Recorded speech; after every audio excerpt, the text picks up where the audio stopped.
6 तारीख से लेकर 10 तारीख तक जो हिंदुस्तान को सबक सिखाया गया, मेरी नज़र में 1971 की शिकस्त का अल्लाह ताला ने बदला लिया है। आज इस मौके के ऊपर अल-फतह मुजाहिरों के साथ हिंदुस्तान को छठी का दूत याद दिलाया।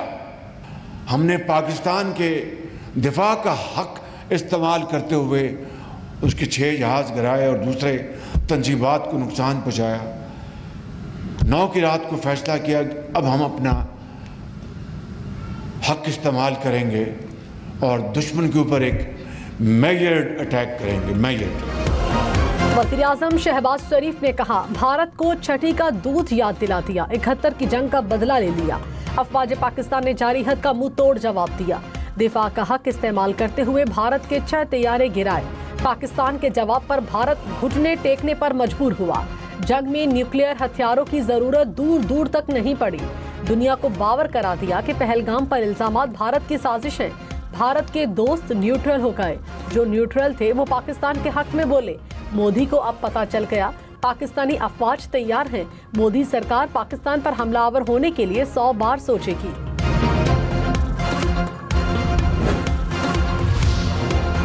नायब वजीर आजम इसहाक डार ने कहा, दहशतगर्दों के दिन गिने जा चुके हैं। खुजदार धमाके के जिम्मेदारों को नहीं छोड़ा जाएगा। अंदरूनी गलतियों और खराबियों की वजह से दहशतगर्दी ने सर उठाया। पाकिस्तान, चीन और अफगानिस्तान मिलकर दहशतगर्दी से निपटने की कोशिश करेंगे। सेनेट इजलास में कहा, भारतीय प्रॉक्सीज को बाज आ जाना चाहिए। हम भारत की तरह बुज़दिल नहीं। पाकिस्तान ने जवाबी कार्रवाई मुकम्मल पब्लिक की। भारत का झूठा बयानिया भी बुरी तरह नाकाम हुआ। पाकिस्तान ने 2019 की तरह भारत का झूठा बयानिया बनने नहीं दिया। खुजदार धमाके में जख्मी होने वाली 8वीं जमात की तालिबा सहर सलीम शहीद हो गई। बुज़दिलाना हमले में शहीद होने वाली तालिबात की तादाद 4 हो गई। धमाके का मुकदमा CTD थाने में दर्ज। कत्ल, इक़दाम कत्ल और इंसदाद दहशतगर्दी की दफात शामिल। बुज़दिलाना हमले में 4 तालिबात समेत 6 अफराद जाँ बहक हुए थे। सिक्योरिटी ज़राए के मुताबिक खुजदार हमले की मनसूबाबंदी भारत में की गई। बलूचिस्तान में प्रॉक्सीज ने मंतक़ी अंजाम तक पहुँचाया। बिलावल भुट्टो से अमरीकी नाज़िमुल अमूर की मुलाकात। 2 तरफ़ा ताल्लुकात में फ़रोग़ पर बातचीत। बिलावल भुट्टो ने कहा, जंगबंदी मुआहदे में सदर डोनाल्ड ट्रंप का किरदार काबिल तारीफ है। खित्ते के तनाज़ात के हल में अमरीका के साथ खड़े हैं। पाकिस्तान अमरीका से तजारती रवाबित में मज़ीद इस्तेहकाम चाहता है। जिन वर्दियों को डंडे पे टांगा के आज उन्हीं वर्दियों ने अपनी जान के नजराने दे के हम सब की हिफाजत की। क्या आजादी ये होती है कि दुश्मनों का जो ख्वाब है उसको अपनी सड़कों पे हम पूरा करें? जो कुछ 9 मई को हुआ और जो कुछ उससे पहले इंडिया ने 6 और 7 मई के शाम को हमला करके किया, उसमें ज्यादा फर्क नहीं है, बल्कि शायद हमने ज्यादा, हमारी उस सियासी जमात ने ज्यादा नुकसान पहुंचाया पाकिस्तान को। वज़ीर आला पंजाब मरियम नवाज शरीफ ने कहा, 9 मई को सियासी जमात ने भारत से ज्यादा नुकसान पहुंचाया। 6-7 मई को जो भारत ने किया और जो 9 मई को हुआ उसमें ज्यादा फर्क नहीं। जिन वर्दियों की तौहीन की गई उन्हीं जवानों ने मुल्क का सर फख्र से बुलंद किया। हमें डेथ सेल में डालने वाले आज कहाँ हैं और हम कहाँ हैं? बहकावे में आने वाले बच्चे जेलों में पड़े हैं। नौजवानों, कभी अपने वतन के खिलाफ जुबान न चलाना, फितना और फसाद का ईंधन बनने से दूर रहना, मुल्क को इस तरह संभालना। वज़ीर आज़म शहबाज शरीफ ने IMF वफ़द की मुलाकात। IMF प्रोग्राम और माशी इस्लाहात पर तबादला ख्याल। वज़ीर आज़म ने कहा, पाकिस्तान मुआशी इस्तेहकाम के बाद तरक्की की जानिब गामजन है। मैक्रो इकनॉमिक सतह पर इदाराजाती इस्लाहात में भी तेजी लाई जाए। IMF वफ़द का मुआशी इस्तेहकाम और तरक्की में ताउन जारी रखने का इजहार।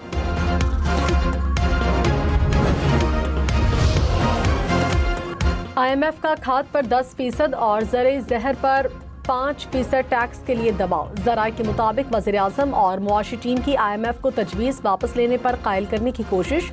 IMF की शर्त पूरी होने पर काश्तकारों पर मजमूई तौर पर 30 से 40 अरब का बोझ पड़ेगा।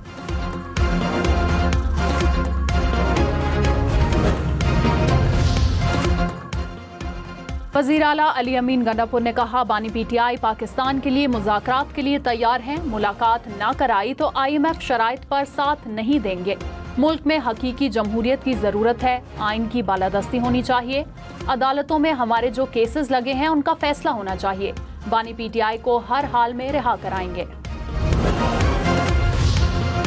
मखसूस नशिस्तों का केस सुप्रीम कोर्ट ने लाइव स्ट्रीमिंग की इजाजत दे दी। सुन्नी इत्तेहाद काउंसिल की बेंच पर एतराज समेत 3 दरखास्तें मुस्तरद। 26वीं तरमीम के फैसले तक समाअत मुलतवी करने वाली दरखास्त भी मुस्तरद। जस्टिस मंसूर अली शाह को बेंच में शामिल करने वाली दरखास्तें भी शामिल। मखसूस नशिस्तों के केस की समाअत पीर तक मुलतवी।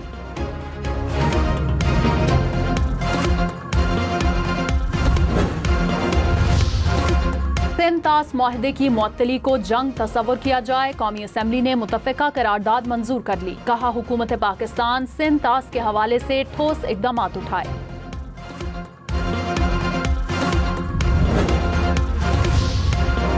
वज़ीर-ए-आज़म शहबाज शरीफ ने कहा सैयद आसिम मुनीर को फील्ड मार्शल का एजाज कौम ने दिया। सिपह सलार की दानिशमंदाना लीडरशिप की वजह से जंग में कामयाबी मिली। अक़वाम आलम में पाकिस्तान का सर फख्र से बुलंद किया। इस इत्तेहाद को आगे लेकर चले तो कर्जों से छुटकारा पाएंगे। जब हाथ मांगने के बजाय देने वाले बनेंगे कामयाबी तब मिलेगी।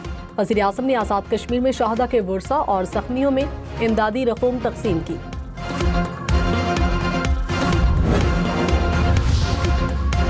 चीन और पाकिस्तान का CPEC-2 को अफगानिस्तान तक तोसी देने पर इत्तेफाक। नायब वज़ीर आज़म इसहाक डार ने कहा चीन ने कराक्रम हाईवे की री-अलाइनमेंट की यकीन दहानी कराई। Uzbekistan, Pakistan, Afghanistan trans railway को आगे ले जाने का वक्त आ गया। पेशावर से काबुल हाईवे की तामीर भी शामिल है। इंटरनेशनल ऑर्गेनाइजेशन फॉर मीडिएशन के उन्वान से चीन इनिशिएटिव ले रहा है। पाकिस्तान जून के पहले हफ्ते में दस्तखत करेगा। सेनेटर इरफान सिद्दीकी ने कहा दहशतगर्दों का एक ही हल है, इनको कुचला जाए। खुजदार धमाके के पीछे भारत का हाथ है। भारत दहशतगर्दों को फंडिंग, असलहा और तरबियत फराहम कर रहा है। बच्चों को निशाना बनाने वाले मक्कार दुश्मन में दुश्मनी का सलीका भी नहीं। शहरी रहमान ने कहा दहशतगर्दों के खिलाफ बेरहम ऑपरेशन की जरूरत है। खुजदार में APS जैसा दूसरा वाकया करने की कोशिश की गई।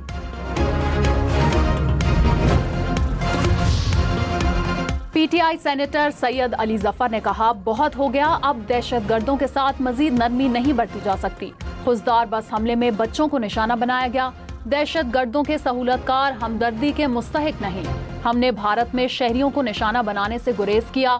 भारत ने शहरियों को निशाना बनाकर जारहियत की। पाकिस्तान ना कभी झुका है ना झुकेगा।